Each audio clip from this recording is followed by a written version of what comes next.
the mask finally slipped. For 15 years, the world has watched Catherine maintain perfect, unbroken royal composure under the heaviest pressure imaginable. But on the evening of Thursday, June 11th, 2026, behind the tightly guarded doors of Kensington Palace, that legendary composure evaporated into quiet, uncontrollable tears. It happened in a flash. Earl Spencer, a man who has carried his sister's ghost through these palace corridors for nearly 3 decades, did what no one thought possible. He bypassed every single layer of royal protocol to look Queen Camilla dead in the eye. He didn't shout, he didn't have to. The words he delivered were quiet, legalistic, and utterly devastating. According to deep palace insiders, Catherine was standing just 3 feet away, close enough to see the exact moment Camilla's face went pale. This wasn't just a family argument. This was the final collapse of the fragile institutional truce keeping the Windsor and Spencer factions from open warfare, a palace peace Catherine has sacrificed her own well-being to protect. Honestly, it is about damn time someone broke the golden rule of royal silence and forced Camilla to face the music right in front of the king. And this time, Catherine couldn't stop the damage. So let's uncover what really happened. According to a senior royal household source, the event was meticulously scrubbed from the public court circular to ensure absolute secrecy. It took place on the evening of Thursday, June 11, 2026. A highly placed security insider confirms that the gathering at Kensington Palace's King's Gallery was explicitly logged on internal staff rosters as a Category 3 private briefing. This specific designation meant minimal staff, no official photographers, and an absolute ban on personal mobile devices. To the outside world, it looked like a standard administrative meeting to finalize guest lists for the upcoming autumn tour. But behind the iron gates, the true agenda was far more volatile. A source close to the family reveals this was a mandatory joint meeting of the Althorp-Windsor Archival Trust. This highly sensitive legal entity governs the shared management, display, and publication of Diana, Princess of Wales's personal diaries, childhood artifacts, and private letters. Charles and Camilla assumed the evening would consist of routine paperwork signatures. They had no idea they were walking into a trap. People inside the room that night described the air as thick and entirely unbreathable. The King's Gallery is a long, narrow space lined with towering mirrors and dark oak paneling. According to palace architectural experts, the room's design naturally forces individuals closer together than they want to be, amplifying every micro-expression. On this particular Thursday evening, the style team had arranged a small circle of velvet high-back chairs around a central stone fireplace. A source close to the household noted that the fire remained unlit, leaving the hearth looking like a dark, gaping mouth at the center of the gathering. King Charles occupied the center chair. His hands were clasped tightly over his cane, his eyes scanning the room with a restlessness that betrayed his calm exterior. To his immediate left sat Queen Camilla. She wore a striking deep emerald jacket with sharp military-style tailoring. Palace insiders viewed the color choice as an aggressive visual statement of complete belonging and absolute authority.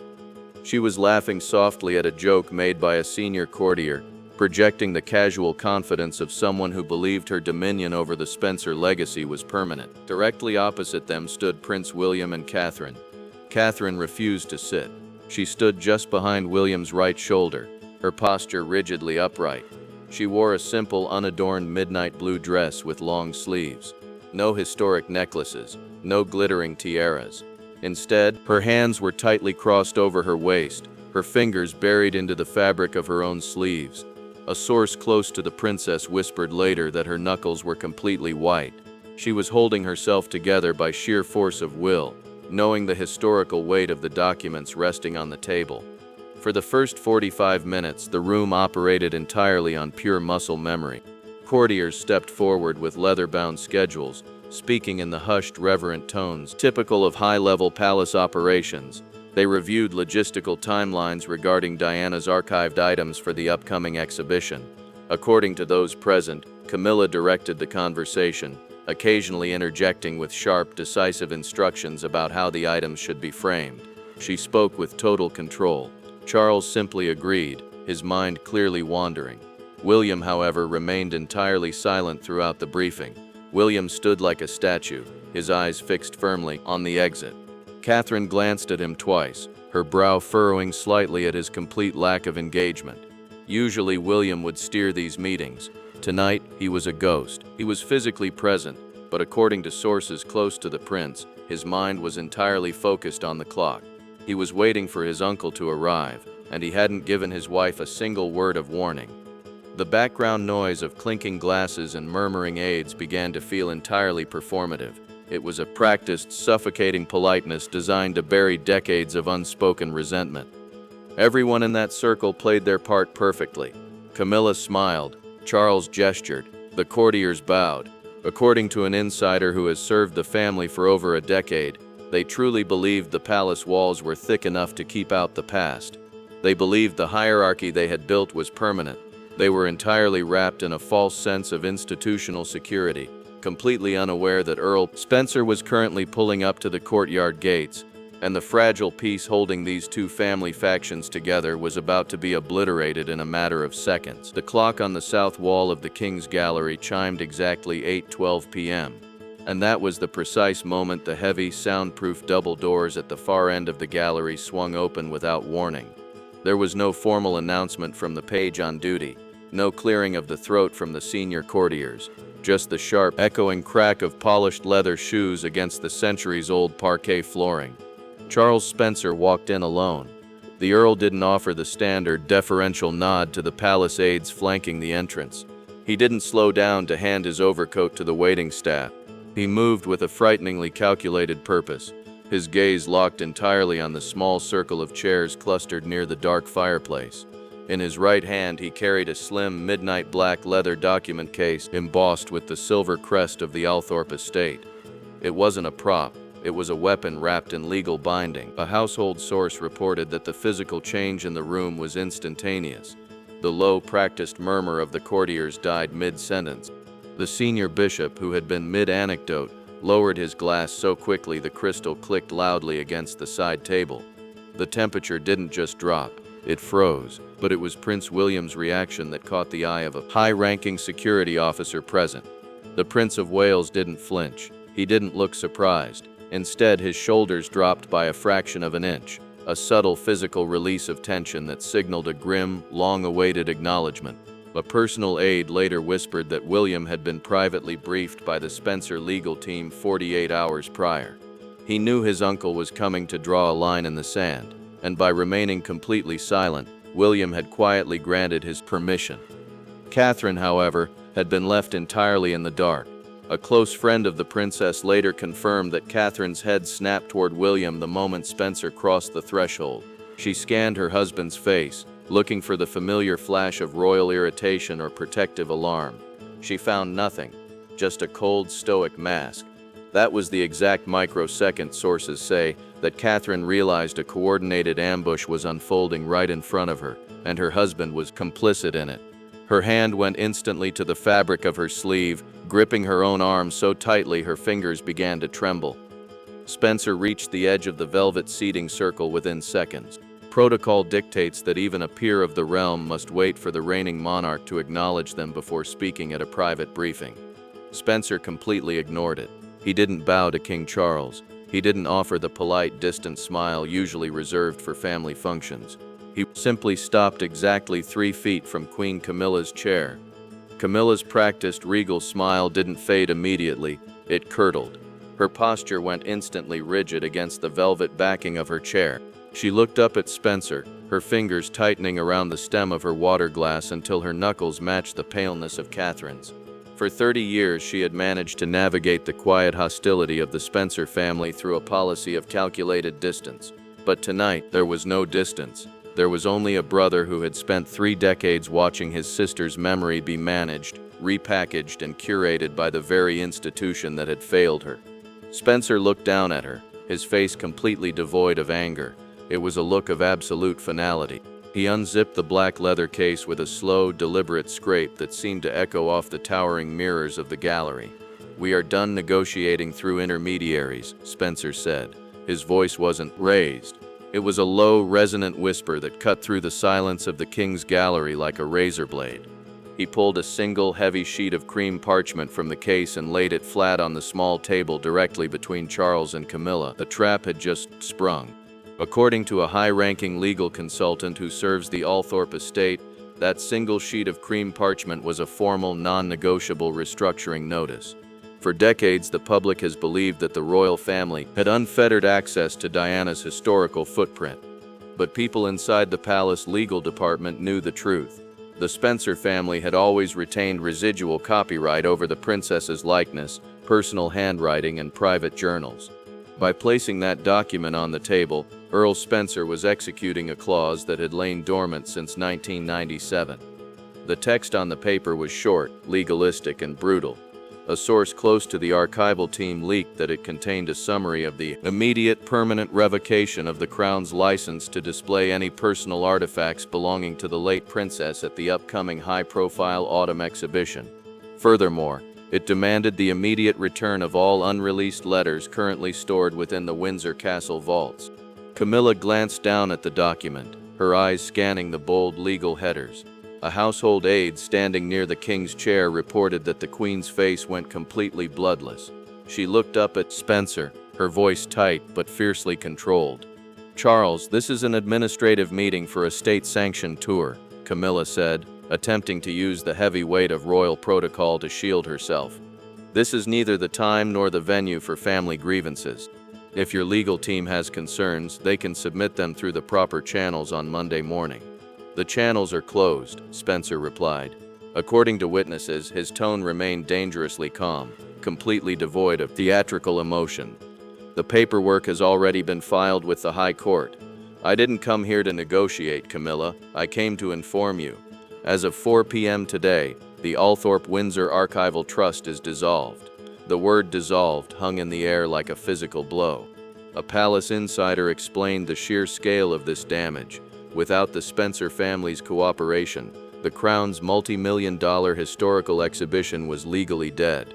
The promotional materials, the pre-sold, international broadcasting rights, the curated displays, everything was shattered. It was a massive, public-facing disaster hiding behind a private family dispute. King Charles sat entirely paralyzed in his high-backed chair. According to a veteran courtier who has observed the king for 20 years, Charles looked caught in a terrifying psychological time warp. He was trapped between his duty to protect his wife and the crushing guilt of his past. He opened his mouth as if to intervene, his fingers twitching against the silver handle of his cane, but no words came out. He knew, better than anyone in that room, that the Spencer family held the moral high ground in the eyes of the global public. To fight them in the High Court would mean unsealing private diaries and exposing decades of deeply buried palace secrets to the media. Camilla turned her gaze to Prince William, her expression shifting from irritation to a sudden sharp panic. "William," she said, her voice dropping a fraction, "you knew about this." William didn't look at her. Prince of Wales kept his eyes locked straight ahead, his jaw clenched so tightly the muscles in his cheek pulsed. He didn't offer a single word of defense for his stepmother. He didn't try to smooth things over. His silence was an absolute, devastating betrayal of the palace hierarchy. He was choosing his mother's legacy over the current setup of the court. It was a cold-blooded institutional execution. Spencer didn't need to scream or shout.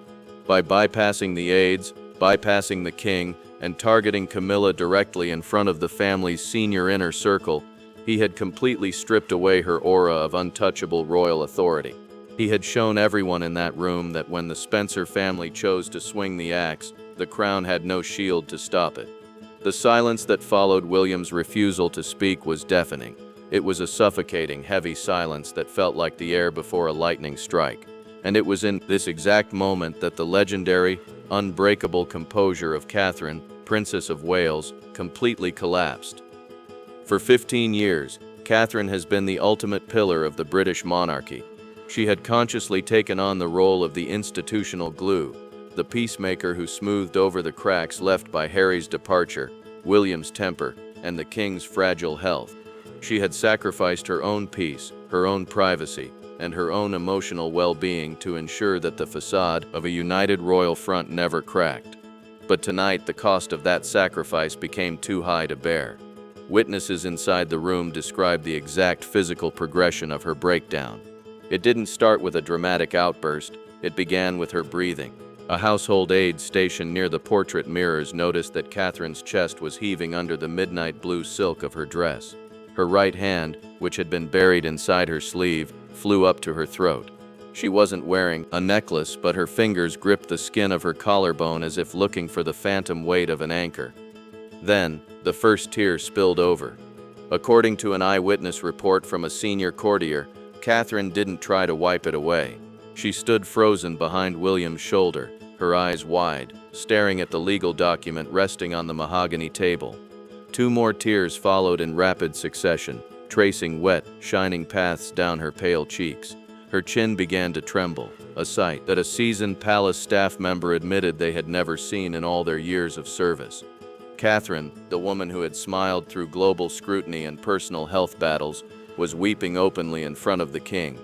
"William," she whispered. Her voice was incredibly thin, completely stripped of its usual melodic, public tone. It was the raw, broken voice of a wife who realized she had been left entirely exposed. "William, please." She reached out and gripped the fabric of William's jacket sleeve.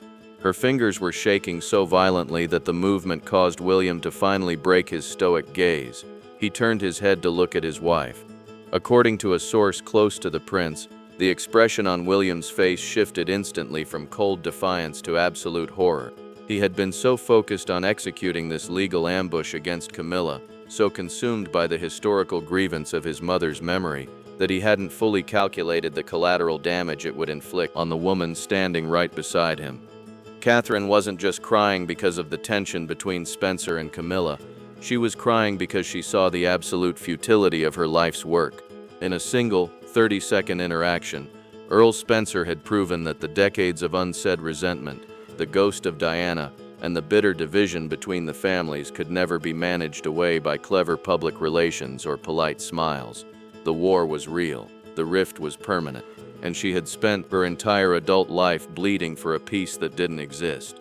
Camilla watched her stepdaughter-in-law break down, her own expression hardening into something cold and analytical. She didn't offer a tissue. She didn't extend a hand. She simply sat there, realizing that the ultimate structural shield of her reign, Catherine's willingness to keep the peace, had just shattered into pieces. The princess turned her face away from the circle, unable to look at the document, her husband, or the queen any longer. She let go of William's sleeve, buried her face in her hands, and let out a quiet, trembling sob that echoed clearly off the cold oak paneling of the king's gallery. For the first time in modern royal history, the peacemaker had given up. Earl Spencer did not stay to watch the fallout. He slowly zipped his midnight black leather case, leaving the original copy of the legal notice resting on the table. Without bowing, without offering a single word of parting to King Charles or Queen Camilla, he turned on his heel. A palace guard stationed at the exit confirmed that Spencer walked out of the king's gallery at exactly 8:19 p.m., his footsteps echoing down the long, silent corridor until the heavy outer doors finally clicked shut. He had done exactly what he came to do. In less than 7 minutes, the brother of the late princess had dismantled a multi-million-dollar state exhibition and shattered the fragile hierarchy of the modern court. The silence left in his wake was absolute. A household insider reported that Prince William immediately turned his full attention to Catherine, wrapping an arm around her trembling shoulders and quietly guiding her toward a private exit behind the gallery mirrors. The princess was still weeping, her face hidden against her husband's chest as they hurried away from the room. She was completely spent, leaving the king and queen alone to face the wreckage of the evening. The panic behind the scenes began almost immediately. Phone lines between Kensington Palace and the institutional attorneys in London were buzzing until 3 a.m. The Crown is now facing an unprecedented legal crisis. If they proceed with using any of Diana's archived letters or childhood artifacts without the Spencer estate's consent, they face a public copyright lawsuit in the High Court. If they cancel the autumn tour and the historical exhibition, they risk exposing the deep, bitter division of the family to the entire world. But the true damage isn't financial, it is institutional. For decades, Queen Camilla has relied on the quiet, stoic support of Prince William and Catherine to legitimize her position at the heart of the monarchy. But this Thursday night ambush proved that the support was completely performative. When pushed to the absolute edge, William chose his mother's legacy over his stepmother's authority, and Catherine, the ultimate peacemaker, has finally broken under the crushing weight of keeping this family's darkest secrets. The golden rule of royal silence has been shattered, and things will never be the same again. This is without a doubt the most explosive shift in power behind palace walls since 1997. The Spencer family has drawn a line in the sand, and the crown has no way to fight back without exposing its own history. But I want to know what you think about this incredible showdown. Do you think Earl Spencer was right to confront Camilla directly and protect his sister's legacy after all these years? Or do you think Prince William went too far by keeping Catherine in the dark and allowing this ambush to break his wife's composure? Drop your thoughts in the comments below. I read every single one of them. If you want to stay completely up to date on this developing legal war between the Spencers and the Windsors, make sure to hit that subscribe button, smash the like video button, and turn on notifications so you never miss a deep dive into what is truly happening behind the palace gates. Thank you for watching, and I will see you in the next video.